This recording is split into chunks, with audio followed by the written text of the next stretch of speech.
Seorang personel Satuan Reserse Narkoba Polres Aceh Timur, Bribtu WP ditemukan tewas dengan luka tembak di kepala.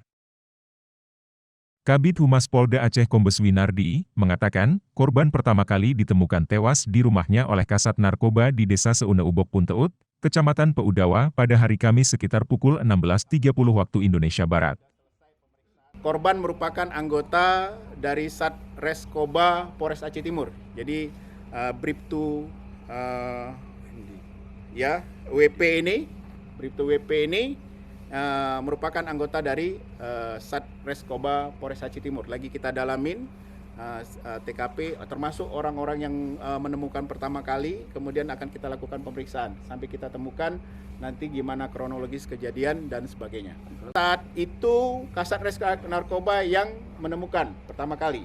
Menurut Winardi, dari hasil otopsi korban diketahui mengalami luka tembak yang menembus kepala bagian kanan ke kiri.